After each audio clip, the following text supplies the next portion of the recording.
Welcome to my channel novels کی دنیا۔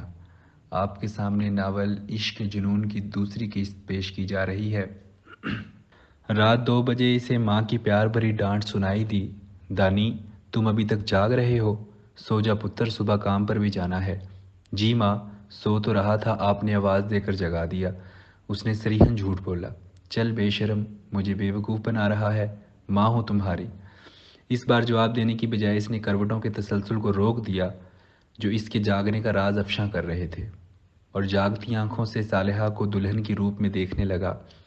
رات بھر جاگنے کی وجہ سے صبح اس کا جسم ٹوٹا رہا، لیکن کام پر جانا ضروری تھا، بلکہ اب تو یہ زیادہ ضروری ہو گیا تھا کہ شادی کے لیے اخراجات اکٹھے کرنا تھے۔ شام کو کام سے واپسی پر ماں اسے بجھی بجھی سی نظر آئی۔ ماں، خیر تو ہے؟ پریشان دکھ رہی ہو؟ اس کے سوال پہ اماں کی آنکھیں جھلک پڑی اور وہ گھبرا گیا۔ ماں، کیا بات ہے؟ کیوں رو رہی ہو؟ پتر، رب جس کے نصیب میں خوشی نہ لکھے وہ کب خوش رہ سکتا ہے؟ کچھ پتہ تو چلے ماں، کیسی خوشی؟ کون سی خوشی؟ پتر، جانتی ہوں میرے پوتے پوتیوں کی گود میں لینے کی خواہش ہمیشہ تشنا رہے گی۔ وہ خفگی سے بولا۔ اب تو ایسا نہ کہیں اماں، اب تو پھر کب بولوں؟ اس نے قطع کلامی کرتے ہوئے اس کے سامنے بند مٹھی کھولی جس پر وہ انگوٹھی جگمگا رہی تھی جو کل وہ صالحہ کو پہنا کے آیا تھا۔ یہ انگوٹھی چھٹی مرتبہ واپس آ رہی تھی۔ کیا ہوا؟ یہ کیوں؟ اس وقت تو انہیں کوئی اعتراض نہیں ہوا تھا۔ لڑکی کا باپ واپس کر گیا ہے، کہہ رہا تھا وہ کسی آشنا کے ساتھ بھاگ گئی ہے، اور ماں کی بات سنتے ہی وہ اسے تسلی دیے بغیر گھر سے نکل آیا۔ اس کے پاس ایسے الفاظ موجود نہیں تھے کہ ماں کی ڈھارس باندھتا۔ حالانہ کہ ابو کی وفات کے بعد جب معاشی مسائل منہ کھولے سامنے آئے تھے، اس وقت اس نے بڑے اعتماد سے ماں کو حوصلہ دیا تھا۔ فکر نہ کر ماں، میں موجود ہوں نا۔ اور پھر اس نے کہے کی لاج بھی رکھی اور گھر کا چولہا بجھنے نہ دیا۔ اسی طرح گھر کے اکلوتے کمرے کی چھت گرنے پر بھی جب اس کی ماں نے پریشانی ظاہر کی تو دانیال نے اسے اطمینان دلایا تھا کہ وہ فکر نہ کرے، چھت کی مرمت ہو جائے گی، اور چند دن کے اندر اس نے چھت ڈال دی تھی، بلکہ اگلے چند ماہ میں اس نے ایک اور کمرہ بھی بنا لیا تھا۔ اس کے علاوہ بھی جب کبھی مشکل وقت آیا اس نے ماں کو پریشان نہیں ہونے دیا تھا، لیکن آج وہ اس قابل نہیں تھا کہ ماں کو تسلی کے 2 لفظ کہہ سکتا، اسے اطمینان دلا سکتا کہ تو فکر نہ کر، میں جلد ہی چاند سی دلہن ڈھونڈ لاؤں گا۔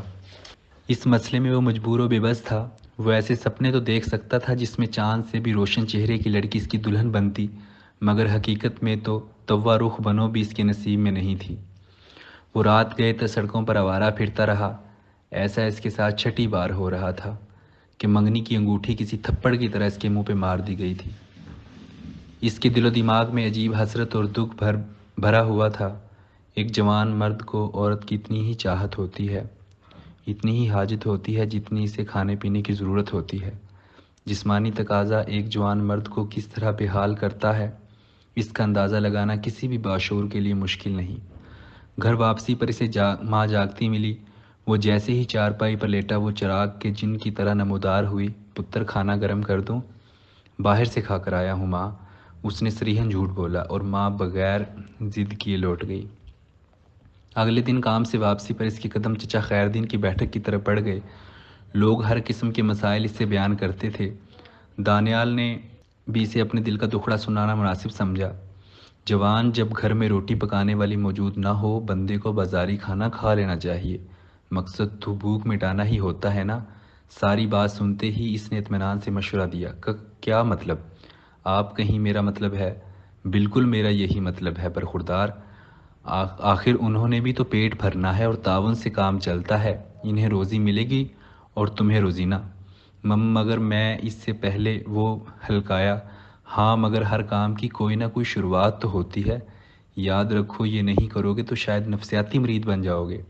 یہ ایسا تقاضا نہیں جسے دبا لیا جائے، اور پھر بات صرف شکل و صورت کی نہیں، دھن دولت کی بھی ہے، اور مالی لحاظ سے تم اپنی صورت سے بھی گئے گزرے ہو۔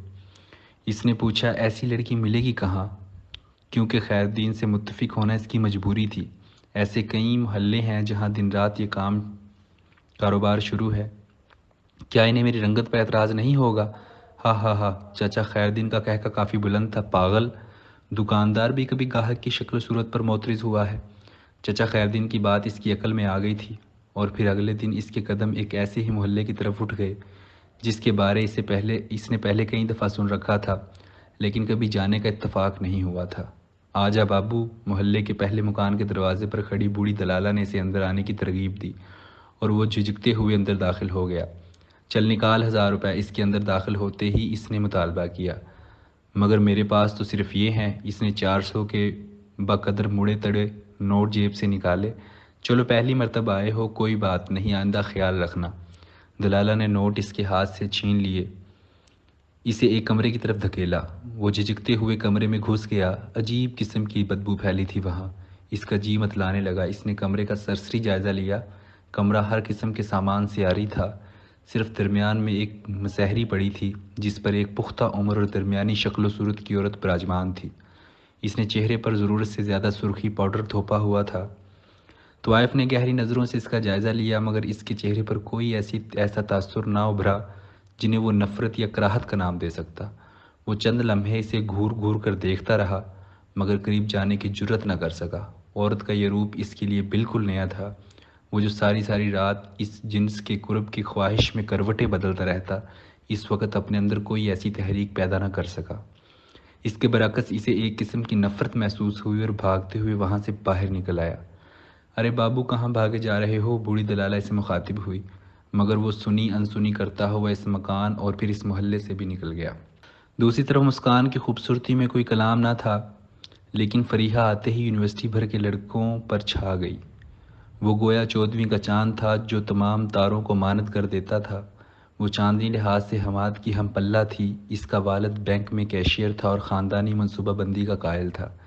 اس وجہ سے اس کے 2 ہی بچے تھے، بیٹا جاذب اور اس سے چھوٹی بیٹی فریحہ رباب۔ چند دن کے اندر وہ یونیورسٹی بھر کے دل پھینک لڑکوں کی منظور نظر بن گئی تھی۔ ہر دوسرا اس کی نظر کرم کا طلبگار نظر آتا۔ اس کا خاندانی پس منظر بھی ایسا تھا کہ اشاک اظہار محبت پر جری رہے۔ ان اشاک میں حماد بھی شامل تھا۔ زندگی میں پہلی مرتبہ اسے حقیقی معنوں میں کوئی لڑکی پسند آئی تھی، مگر مسکان کی ناراضگی کے ڈر سے وہ فریحہ کے قریب نہ جا سکا۔ اس کے دل و دماغ میں جنگ چھڑ گئی تھی۔ ایک جانب پسند تھی اور دوسری جانب ضرورت۔ مسکان کا پیچھا وہ اس وقت تک نہیں چھوڑ سکتا تھا جب تک اسے سیٹھ داؤد کی طرف سے صاف جواب نہ مل جاتا۔ دوسری صورت میں اپنے مستقبل کو تابناک بنانے کے لیے اس کی مسکان کی ضرورت تھی۔ فریحہ بھی دل پھینکے عاشقوں کے معاملے میں بہت سخت واقعہ ہوئی تھی۔ وہ کسی کو بھی لفٹ کرانے پر تیار نہیں تھی، بس اپنی سہیلیوں کے ساتھ ہی گھومنا پسند کرتی۔ 2-3 ماہ کے اندر لڑکوں نے اس کا پیچھا چھوڑ دیا تھا۔ اس میں اس کی بے نیازی کے علاوہ ان شکایات کا بھی عمل دخل تھا جو اس نے چند بے باک اور بے شرم لڑکوں سے متعلق وائس چانسلر سے کی تھیں، اور وائس چانسلر کی ایک جھاڑ عشق کا بھوت اتارنے کے لیے کافی و شافی رہی تھی۔ البتہ 2-3 ایسے ڈھیٹ ضرور اپنی محبت پر ثابت قدم رہے جنہیں ہمیشہ ہر خوبصورت لڑکی سے پیار ہو جاتا ہے۔ ہاں، یہ اور بات ہے کہ ان کا عشق اظہار کی آلودگی سے پاک ہی رہا، ورنہ وہ بھی ضرور وائس چانسلر کی جھاڑ کھاتے۔ حماد نے فریحہ کی طرف پیش قدمی کی کوشش نہیں کی اور بڑی مشکل سے خود پر قابو پایا، ورنہ تو اس کا دل ہر سو دکوں ٹوکرے مارنے پر کمر بستہ تھا۔ اسے خود پر بھروسہ تھا کہ فریحہ اس کا ہاتھ تھامنے میں کبھی پس و پیش نہ کرے گی، کیونکہ فریحہ کو اگر کلو پترا کا نام دیا جا رہا تھا، یوسف ثانی اس کا لقب بھی تھا، لیکن اس کے اظہار نہ کر سکنے کی بدولت اتنا فائدہ اسے ضرور ہوا تھا کہ دماغ پر دل حاوی تھا، اور پھر ایک دن دماغ کی یہ برتری خطرے میں پڑ گئی۔ اس دن مسکان ناسازی طبع کی وجہ سے یونیورسٹی نہیں آ سکی تھی۔ وہ جس وقت اپنی بائک پر گھر کے لیے روانہ ہوا، اسے بس میں جانے والی لڑکیاں لڑکے یونیورسٹی بس کے منتظر نظر آئے۔ وہیں فریحہ ایک جانب باقیوں سے الگ تھلگ اکیلی کھڑی تھی۔ گو اس کی کلاس کی چھٹی اور حماد کی چھٹی میں کوئی مطابقت نہیں تھی، مگر اتفاقاً وہ اسٹاپ پر اکٹھے ہو گئے تھے۔ حماد کے دل میں جانے کیا سمائی کہ اس کے قریب سے گزرتے ہوئے بائک روک کر پوچھا، چلو گی میرے ساتھ؟ یہ وہ پہلے لفظ تھے جو اس نے فریحہ کو مخاطب ہو کر کہے تھے۔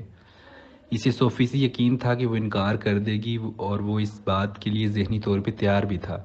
البتہ یہ خدشہ کہ وہ اس کی توہین نہ کر دے، اس استفسار کے بعد اس کے دل میں پیدا ہوا تھا، مگر اس وقت اس کی حیرانی کی انتہا نہ رہی جب ایک لمحہ سوچنے کے بعد وہ بغیر ہچکچائے اس کے پیچھے بیٹھ گئی۔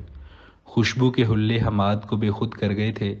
اس کے کندھے پر ملائم ہاتھ رکھتے ہوئے وہ مترنم آواز میں بولی، چلو، اور حماد نے بائک آگے بڑھا دی۔ بائک کے ساتھ اس کا دل بھی ہوا میں اڑ رہا تھا۔ ایک ریسٹورنٹ کے قریب سے گزرتے ہوئے اس نے دوبارہ ہمت مجتمع کر کے پوچھا، ایک کپ چائے ہو جائے؟ مگر بل میں ادا کروں گی۔ اس کے کانوں میں مدھم موسیقی گونجی اور یہ واضح اثباتی جواب تھا۔ چائے کے آنے تک وہ ابتدائی تعارف کے فریضے سے سب دوش ہو چکے تھے۔ ویٹر چائے اور کھانے کے لوازمات ان کے سامنے رکھ کر چلا گیا۔ ویسے آپ نے چند لڑکوں کی اچھی خاصی گوشمالی کرائی ہے، حماد خفیف ہنسی سے بولا۔ وہ اس قابل ہی تھے، فریحہ نخرے سے بولی۔ شریف لڑکی پر آوازیں کسنا کوئی مثبت فعل تو نہیں ہے نا؟ آوازیں تو خیر نہیں کسی تھی، صرف جذبات کا اظہار کیا تھا غریبوں نے۔ فریحہ نے ہونٹوں پر تبسم سے جاتے ہوئے کہا، میں نے بھی تو اپنے جذبات کا اظہار کیا تھا۔ جو کچھ ان کے بارے میرے دل میں تھا میں نے وائس چانسلر صاحب کے سامنے اگل دیا۔ صحیح کہا محترمہ، اسی ڈر کی وجہ سے تو ہم آپ کے قریب بھی نہیں پھٹکے۔ حماد نہ چاہتے ہوئے بھی جذبات کا اظہار کر بیٹھا۔ ویسے عجیب بات ہے، جس کی وجہ سے ان سب کو جھاڑ پڑی وہ ڈرتا رہا۔ فریحہ کی بات نے اسے ششدر کر دیا۔ وہ جذبات سے بھوجل آواز میں بولا، فریحہ، اور پھر اس کے ملائم ہاتھ کے تھامے ہوئے پوچھا، کہ آپ نے وہی کہا جو میں سمجھا ہوں؟ پتہ نہیں آپ کیا سمجھے ہیں۔ اس نے ہاتھ چھڑانے کی کوشش نہیں کی تھی۔ یہی کہ میں دنیا کا خوش قسمت ترین مرد ہوں۔ اس کی آواز میں چاہت کا سمندر موجزن تھا۔ ہاں، اور دنیا کی خوش قسمت ترین لڑکی مسکان ہے، فریحہ بجھی آواز میں بولی۔ مسکان کا نام آتے ہی حماد کو یاد آیا وہ کس قسم کے نادیدہ زنجیروں میں جکڑا ہوا ہے۔ مسکان اس کا مستقبل تھا۔ وہ گہری سوچ میں کھو گیا۔ دل و دماغ میں ایک جنگ سی جاری ہو گئی تھی۔ کس سوچ میں کھو گئے ہو؟ فریحہ زیادہ انتظار نہ کر سکی۔ فریحہ، تم نہیں جانتی تم میرے لیے کیا ہو۔ جس دن تم یونیورسٹی میں داخل ہوئیں اس دن میری برسوں کی تلاش کا اختتام ہوا۔ میری جستجو کو منزل ملی، لیکن یہ بھی حقیقت ہے کہ تم میری مجبوریوں سے ناواقف ہو، اور فیصلے کی جس آگ میں میں جل رہا ہوں اس کی تپش تم تک نہیں پہنچی۔ جس کھائی کے کنارے میں کھڑا ہوں اس کی گہرائی سے تم ناواقف ہو۔ وہ ایک دم آپ سے تم کرنے کی جسارت کر گزرا۔ حماد، مجھے صاف لفظ میں بتاؤ تمہیں کیا مجبوری ہے؟ اور جہاں تک منزل کا تعلق ہے تو بخدا تم میرے سپنوں کی مراد ہو، میری آئیڈیل ہو۔ یونیورسٹی جوائن کرنے سے پہلے میں نے تمہارے خواب دیکھے تھے، اور جس دن تمہیں سچ مچ دیکھا اس کے بعد میری دعاؤں کا مرکز تم ہو، فقط تم۔ حماد کو یقین نہیں آ رہا تھا کہ وہ پہلی ملاقات میں یوں بے باکی سے اظہار محبت کر دے گی۔ فریحہ، پتہ ہے ایک متوسط گھرانے کی ڈگری ہولڈر کا مستقبل کیا ہوتا ہے؟ کلرک، اسکول ماسٹر، پروفیسر، کسی بینک میں کیشیئر یا پرائیویٹ فرم میں اکاؤنٹنٹ۔ کہیں ایک کو میں نے ہوٹل کا ریسیپشن اور کسی تھرڈ کلاس کمپنی کا سیلر بھی بنتے دیکھا ہے۔ وہ زندگی بھر ان سہولیات اور آسائشوں کی تلاش میں سرگرداں رہتا ہے جنہیں ان کا والد نہیں کھوج سکا تھا۔ ان میں اکثر اپنے اجداد کی طرح ناکام لوگوں کی ہوتی ہے، اور میں ناکام زندگی نہیں گزارنا چاہتا۔ جینے کا حق صرف نوابزادوں اور سیٹھوں کو نہیں، غریبوں کو بھی ہے۔ میں اپنے حصے کی خوشیاں اور راحتیں ان سے چھین لینا چاہتا ہوں۔ اس مقصد کے لیے مجھے جو بھی سیڑھی ملی میں استعمال کروں گا۔ فریحہ نے پوچھا، اور مسکان وہ سیڑھی ہے نا؟ صحیح پہچانا۔ حماد نے اسے جھنڈلاتے ہوئے کی کوشش نہیں کی۔ تو پھر میرا کیا بنے گا؟ اس سے بہتر تھا کہ تم اظہار محبت ہی نہ کرتے۔ ایک وعدہ کر سکتا ہوں۔ حماد کے لہجے میں التجا کا عنصر نمایاں تھا۔ ایک وعدے کے سہارے زندگی گزارنا افسانوں ہی میں ممکن ہے۔ فریحہ دکھی ہو گئی۔ سنو گی نہیں؟ مجھے وعدے نہیں، حماد چاہیے۔ وہ بھی ملے گا، اور ضرور ملے گا۔ تم سنو تو صحیح۔ سناؤ۔ فریحہ نے دامن امید دراز کیا۔ فریحہ، تم تھرڈ ایئر میں ہو جبکہ میں فائنل ایئر میں۔ تمہاری تعلیم کی تکمیل تک میں اپنے پاؤں پر کھڑا ہو جاؤں گا۔ اس کے بعد میرا وعدہ ہے ہمیں ایک ہونے سے کم از کم دنیا کی کوئی طاقت نہیں روک سکے گی۔ اور پاؤں پر کھڑا ہونے کے لیے تمہیں مسکان سے شادی کرنا پڑے گی۔ ہاں، یہ مجبوری ہے، حماد نے کھلے دل سے اعتراف کیا۔ ہو سکتا ہے اس کی محبت اور خدمت تمہیں اس کی طرف مائل کر دے۔ وہ نہ صرف دلکش و خوبصورت ہے بلکہ بہت اچھے اخلاق والی بھی ہے۔ اور کیا ایسا ہونا مجھے جینے سے بیزار نہیں کر دے گا؟ فریحہ نے اپنے اندیشے چھپانے کی کوشش نہیں کی تھی۔ سچی محبت زندگی میں ایک بار ہوتی ہے، آئیڈیل بھی بار بار نہیں ملا کرتے۔ باقی حسن اخلاق اور خدمت گزاری سے میری ہمدردی تو حاصل کی جا سکتی ہے، محبت نہیں۔ ہمدردی کو چاہت میں بدلتے دیر نہیں لگتی۔ فریحہ اس سے متفق نہیں ہوئی تھی۔ میں اور مسکان سال بھر سے ایک ہیں۔ اس دوران اس کی نوازشوں کی تفصیل بہت طویل ہے، لیکن آج تک میرے دل میں اس کے لیے محبت نہیں پیدا ہوئی، اور یہ کوئی پہلی لڑکی بھی نہیں ہے، اس سے پہلے بھی میرا کئی لڑکیوں سے میل جول رہا ہے۔ بخدا آج تک نہ تم جیسی کوئی دیکھی ہے اور نہ دل کسی پر آیا ہے۔ تمہیں پہلی نظر میں پسند کیا ہے اور یہ چاہت ہمیشہ دل میں موجزن رہے گی، چاہے تم میرا ہونے کا اقرار کرو یا نہ کرو، میرا انتظار کرو یا کسی اور کا ہاتھ تھام لو، ہر صورت مجھے عزیز ہو اور اسی طرح رہو گی۔ تم نے مجھے عجیب الجھن میں ڈال دیا ہے، وہ روحان سی ہونے لگی۔ ہاں، اور اس الجھن میں اس دن سے پڑا ہوں جس دن تمہیں پہلی بار دیکھا تھا۔ حماد انتظار کی شدت مجھے متزلزل بھی تو کر سکتی ہے۔ فریحہ کی حجت بازی جاری رہی۔ وہ فلسفیانہ لہجے میں بولا، وصال کا یقین انتظار کو سہارا دیتا ہے۔ وصال کا یقین، اس نے طنزیہ لہجے میں کہا، ایک غیر لڑکی تمہاری آغوش میں ہوگی، مجھے کیسے وصال کا یقین آ سکتا ہے؟ میری محبت پر بھروسہ کرنا پڑے گا، اور یہ بھی تو دیکھو کہ تمہاری تعلیم کی تکمیل تک تو ہم یوں بھی شادی نہیں کر سکتے۔ حماد نے ایک اور نکتہ پیش کیا، بات ہماری نہیں تمہاری شادی کی ہے، اور وہ بھی غیر سے۔ حماد نے سر پکڑ کر کرسی سے ٹیک لگا لی، چند لمحے سوچنے کے بعد بولا، کیا تمہیں ہر آسائش زندگی، کار، کوٹھی، اچھے کپڑے، بہترین جیولری نہیں چاہیے؟ کس لڑکی کو نہیں چاہیے؟ یہ سب کچھ فریحہ کا جواب حوصلہ افزا تھا۔ تو خود کو اسی لیے داؤ پر لگا رہا ہوں کہ تمہیں ہر آسائش زندگی مہیا کر سکوں۔ مجھے ڈر لگتا ہے، فریحہ کے لہجوں میں اندیشوں کی جھلک تھی۔ ہماری محبت کی شروعات کو کوئی گھنٹہ بھی نہیں گزرا اور ہم نے اتنی مسافت طے کر لی، پتہ ہے کیوں؟ ایک لمحہ رک کر اس نے کہا، یہ وہ محبت ہے جو ایک دوسرے کو دیکھے بغیر ہمارے دلوں میں پلپتی رہی، اور پچھلے 2-3 ماہ کی دید نے اس محبت کو تقویت بخشی۔ اگر اس کا والد تمہاری شادی پر راضی نہ ہوا اور اس نے مسکان کو آگ کر دیا، پھر میرا دماغ خراب ہے کہ کھوٹا سکہ پلو سے باندھوں؟ جب تک مسکان سے جان نہیں چھوٹ جاتی، اس وقت تک مجھ سے دور رہو گے۔ کیا تم سے دور رہنا ممکن ہے؟ پھر مسکان صاحب کو کیسے مطمئن کرو گے؟ فریحہ کے لہجے میں مسکان کے لیے کوٹ کوٹ کر نفرت بھری تھی، اور کیوں نہ ہوتی کہ دولت کے بل پر وہ اس کی محبت پر قابض تھی۔ ضرورت تو نہیں کہ اس کی موجودگی میں ملوں، اور شادی کے بعد یوں بھی آگے اسے پڑھنے کی اجازت نہیں دوں گا، بس ہم آسانی سے ملتے رہیں گے۔ مجھے اپنے حماد پر اعتماد ہے، فریحہ عزم سے بولی، اور حماد مسکرا دیا۔ دوسری طرف اگلے دن وہ دوبارہ چچا خیردین کے پاس موجود تھا۔ عجیب کہانی سنا رہے ہو دوست، اس نے گہری سانس لے کر کہا، گویا تمہارا مطمع نظر عورت ذات تھی ہی نہیں۔ یہ بات نہیں ہے چچا، میں چاہتا ہوں، پتہ نہیں کیا چاہتا ہوں۔ وہ اپنی سوچ کو لفظوں کے کالے میں نہ ڈھال سکا۔ چچا خیردین نے منہ بنایا، تو پھر میں کیا مشورہ دوں؟ مسئلہ بتاؤ گے تو کوئی حل ڈھونڈوں گا نا۔ دراصل میری خواہش ہے کہ وہ فقط میری ہو، دکاندار نہ ہو، شریک حیات ہو۔ اس طرح کے جسمانی تقاضے پورے ہوتے بھی رہے تو بھوک نہیں مٹتی۔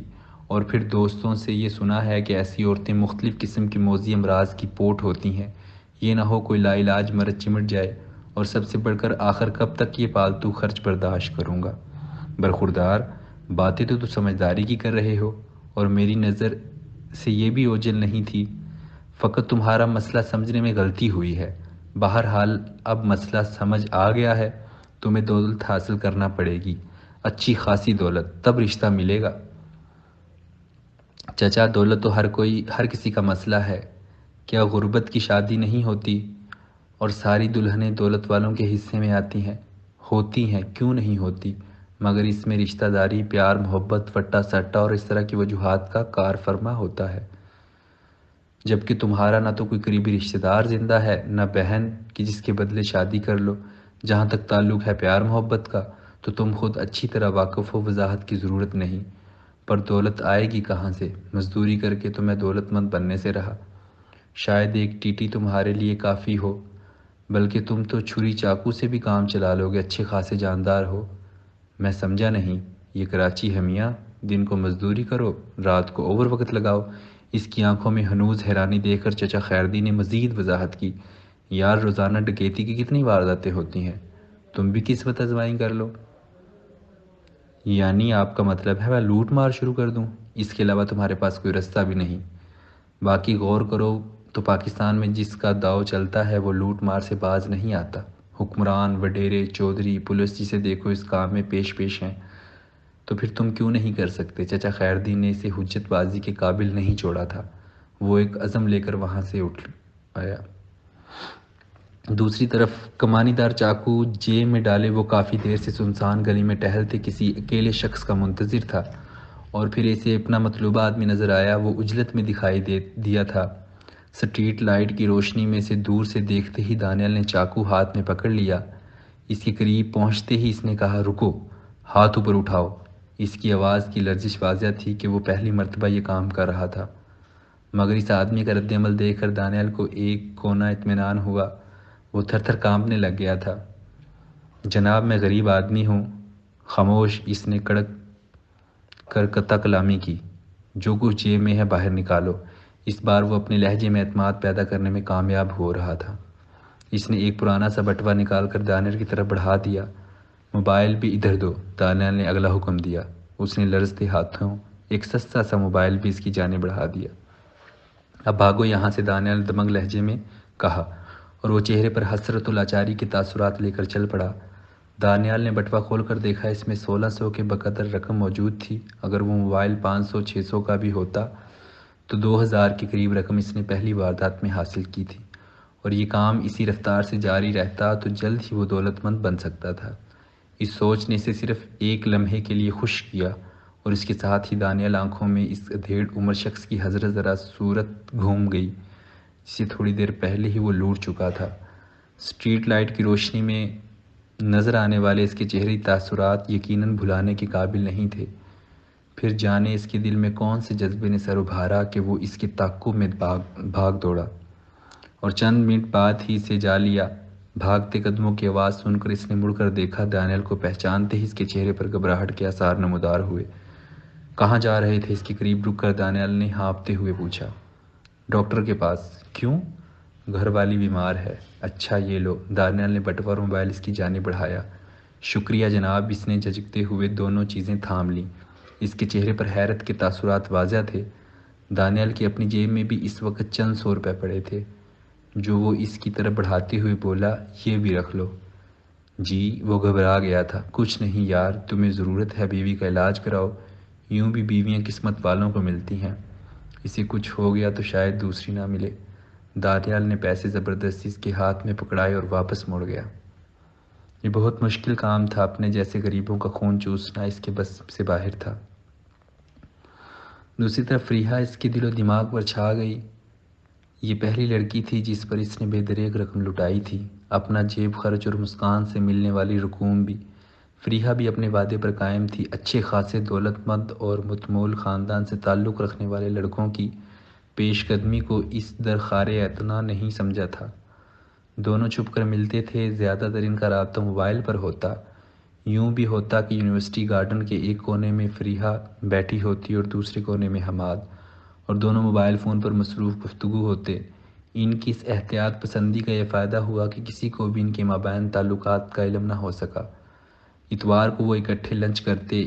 ان کے علاوہ جب بھی مسکان یونیورسٹی سے ناغہ کرتی، اس دن دونوں کو کھل کر کھیلنے کا موقع ملتا۔ فریحہ بے باک اور آزاد خیال ہونے کے باوجود اس حد تک جانے کو تیار نہیں تھی کہ بعد میں اس کے پاس فخر کرنے کو کچھ نہ بچتا، لیکن اس کے ساتھ یہ بھی حقیقت تھی کہ حماد بھی اسے میلا کرنے کو تیار نہیں تھا۔ وہ اسے حقیقی معنوں میں چاہتا تھا۔ دلی جذبات پر کسی بھی طرح پردہ نہیں ڈالا جا سکتا۔ وہ دونوں ایک دوسرے کے احساسات سے اچھی طرح واقف تھے۔ ان کے ملاپ میں سہانے مستقبل کے خواب نے ظالم سماج کا کردار ادا کیا ہوا تھا۔ اس دن مسکان یونیورسٹی نہیں آئی تھی۔ حماد نے میسج بھیج کر اس سے نہ آنے کی وجہ پوچھی، مگر اسے جواب نہ ملا۔ اسے حیرانی ہوئی کیونکہ ایسا پہلی دفعہ ہوا تھا۔ مسکان نے اس کے میسج کا جواب دینا گوارا نہیں کیا تھا۔ 10-15 منٹ انتظار کے بعد اس نے ایک اور پیغام ارسال کیا کہ شاید پہلے وہ واش روم وغیرہ میں ہو، مگر جواب نہ دارد۔ غصے کے ساتھ اسے حیرانی بھی، مجبوراً اسے کال کرنا پڑی۔ جب کال بھی اٹینڈ نہ کی تو اسے یقین ہو گیا کہ اس کی فریحہ سے محبت کا راز فاش ہو گیا ہے، اور اسی وجہ سے مسکان اسے نظر انداز کر رہی ہے۔ یہ بات اسے پریشان کرنے کے لیے کافی تھی۔ اس نے فوراً فریحہ کو کال کر کے اس بارے آگاہی دی۔ تو کیا؟ اس کے لہجے میں بے پرواہی تھی۔ فری، میرا مستقبل داؤ پر لگا ہے۔ اس کے لہجے میں پریشانی یہاں تھی۔ کوئی داؤ پر نہیں لگا۔ تھوڑی دیر تک خود تمہیں فون کر لے گی، گلہ شکوہ کرے گی، آخر اسے بھی تم سے محبت کا دعویٰ ہے، بس تھوڑی سی منت کرائے گی۔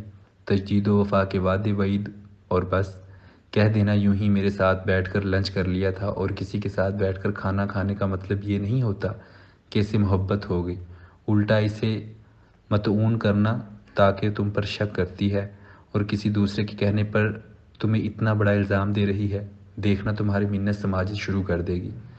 فری جان، تم نے تو مسئلہ ہی حل کر دیا، بہت بڑا بوجھ اس کے سر سے ہٹ گیا تھا۔ میرے ہادی کی شخصیت ایسی نہیں کہ کوئی لڑکی سے ٹھکرا سکے، وہ چاہت سے بولی، اور حماد نے اطمینان بھرا سانس لیتے ہوئے رابطہ منقطع کر دیا۔ اگلا پیریڈ شروع ہونے کو تھا، لاسٹ سیمیسٹر چل رہا تھا اور اچھی پوزیشن کے حصول کی تمنا میں وہ کوئی پیریڈ مس نہیں کرتا تھا۔ پیریڈ کے دوران ہی مسکان کی کال آنے لگی، وہ فریحہ کے قیافے شناسی کا قائل ہو گیا۔ کال ڈسکنیکٹ کرتے ہوئے اس نے جلدی سے اسے ایس ایم ایس لکھ کر بھیجا، کلاس میں ہوں، 10 منٹ بعد بات ہوگی۔ ٹھیک 11 منٹ بعد مسکان کی کال دوبارہ آنے لگی۔ یس، اپنا مقدمہ لڑنے کے لیے وہ تیار تھا۔ حماد، اسے مسکان کی بھرائی ہوئی آواز سنائی دی اور پھر اس نے پھوٹ پھوٹ کر رونا شروع کر دیا۔ ارے کیا ہوا؟ وہ ایک دم گھبرا گیا۔ حماد پاپا کہہ کر وہ پھر رونے لگی۔ شاید سیٹھ کو ہمارے تعلقات کی بھنک پڑ گئی، اس نے بیٹی کو یونیورسٹی جانے سے روک دیا، ایک پریشان کن سوچ اس کے دماغ میں گونجی۔ اگر تم روتی رہو گی تو مجھے کیسے پتہ چلے گا کہ مسئلہ کیا ہے؟ وہ حقیقت جاننے کے لیے بےتاب تھا۔ حماد پاپا نہیں رہے، مسکان نے روتے سسکیاں بھرتے اپنی بات مکمل کی۔ کیا؟ وہ حیرانی سے چیخ پڑا تھا۔ اچانک اسے محسوس ہوا کہ اس کے راستے کا ایک بہت بڑا کانٹا صاف ہو گیا ہے، دل میں امڑ پڑنے والی ہے۔ بے ساختہ خوشی کو دباتے ہوئے اس نے پوچھا، مگر کیسے؟ وہ تو بھلے چنگے تھے۔ ہارٹ اٹیک ہوا ہے، مسکان کی سسکیاں اسے تواتر سے سنائی دیتی رہیں۔ بہت افسوس ہوا سن کر، مگر ڈیئر پتہ ہے نا، ہر زیرو نے ایک نہ ایک دن ضرور رخصت ہونا ہے، کسی نے آج کسی نے کل، ہم جانے والوں کو روک تو نہیں سکتے نا۔ وہ اسے تسلی دینے لگا، مگر ایسے اچانک موت بھی تو برداشت نہیں ہوتی نا۔ حماد، وہ بہت اچھے تھے، میرے پاپا دنیا کے سب سے اچھے پاپا تھے۔ صحیح کہا، ہر باپ فرما بردار اولاد کے لیے دنیا کا سب سے اچھا باپ ہوتا ہے، اور انکل تو باقی دنیا کے لیے بھی بہت اچھے تھے۔ حماد کو اس کی ہاں میں ہاں ملانا پڑی۔ چند منٹ مزید اس قسم کی گفتگو کے بعد اس نے رابطہ منقطع کر دیا۔ اگلے لمحے وہ فریحہ کو ایک خوشخبری سنا رہا تھا۔ سیٹھ داؤد کی وفات کے بعد مسکان خود مختار تھی اور اپنے دونوں بھائیوں کے ساتھ باپ کے ترکے کی بھی وارث تھی۔ اس کی ماں کئی سال پہلے ہی وفات پا چکی تھی۔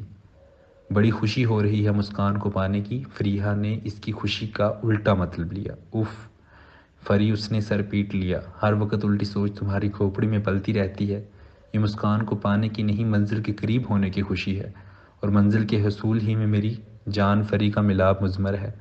مذاق کر رہی تھی یار، فریحہ کی شوق ہنسی نے اس کے کانوں میں رس کھولا۔ تمہاری خفگی مجھے مذاق میں بھی گوارا نہیں ہے۔ اچھا نا بابا، سوری، وہ ناز سے اٹھلائی۔ کوئی بات نہیں جان، تمہاری کوئی بات بری نہیں لگتی۔ ہاں، بات تو نہیں، البتہ میں ضرور لگتی ہوں۔ فریحہ پھر شوق ہونے لگی۔ اچھا مذاق چھوڑو، آج میں اس کے گھر تعزیت کے لیے جاؤں گا۔ اوکے، میں بھی چلی جاؤں؟ اگر تمہاری سہیلیاں جانے لگی تو چلی جانا، ان کو تو اب تک پتہ ہی نہیں اس حادثے کا، تو جب پتہ چل جائے وہ جانے لگے تو تم بھی چلی جانا محترمہ۔ مگر انہیں پتہ کیسے چلے گا؟ مسکان ہماری کلاس فیلو تو نہیں نا، تو پھر جانا فرض ہے کیا؟ اس نے کہا اور وہ مسکرا دی۔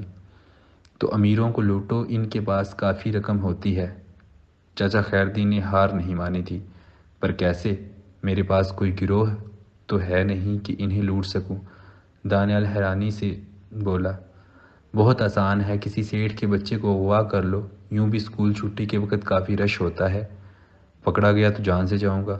اغوا کرنے کی سزا پھانسی نہیں ہوتی میاں، چند ماہ یا زیادہ سے زیادہ سال بھر قید، لیکن یہ امکان 100 میں 1% بھی نہیں ہے، کیونکہ پاکستان میں مجرم گرفتار نہیں ہوا کرتے۔